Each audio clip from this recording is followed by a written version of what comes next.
आज मूल निवासी जो 97% आबादी है वो वामसेप की विचारधारा पर भारत के संविधान को पूर्ण रूप से लागू करवाने के लिए आरएस के हेड क्वार्टर पर वामन मेश्राम साहब के नेतृत्व में हमारा ये आंदोलन आरएसएस मोहन भागवत को नागपुर से भजाने का काम करेगा।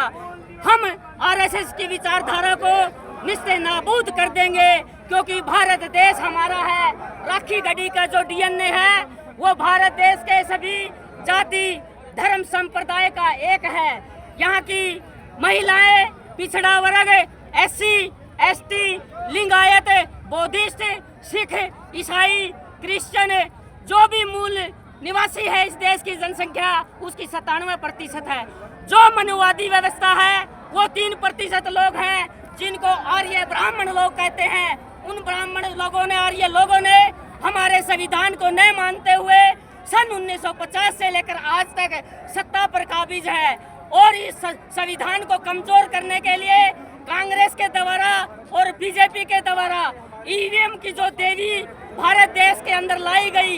भारत का संविधान कहता है वोट देने का अधिकार हर नागरिक को है, लेकिन साथियों हमारे जो वोट का अधिकार है उस अधिकार को ईवीएम के माध्यम से आरएसएस मनुवादी सरकार ने खत्म कर दिया गया है।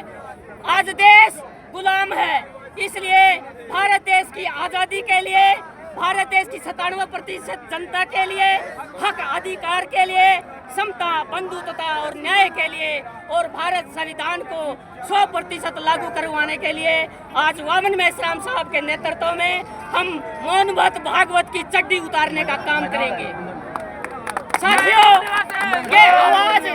ये आवाज आज नागपुर से पूरे विश्व में गूंजेगी। आज लखनऊ के अंदर हमारा 1 साल पहले अधिवेशन हुआ था।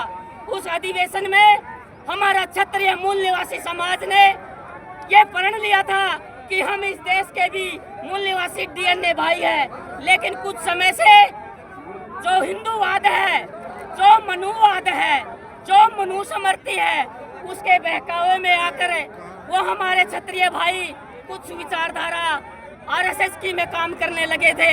लेकिन वामन मेश्राम साहब के नेतृत्व में लखनऊ में जब हमारा अधिवेशन हुआ तो क्षत्रिय मूल निवासी संघ नाम का एक संगठन क्षत्रिय लोगों ने बनाया, और क्षत्रिय मूल निवासी संगठन आज हमारे साथ में कंधे से कंधा मिलाकर भारत देश की आजादी की लड़ाई लड़ रहा है।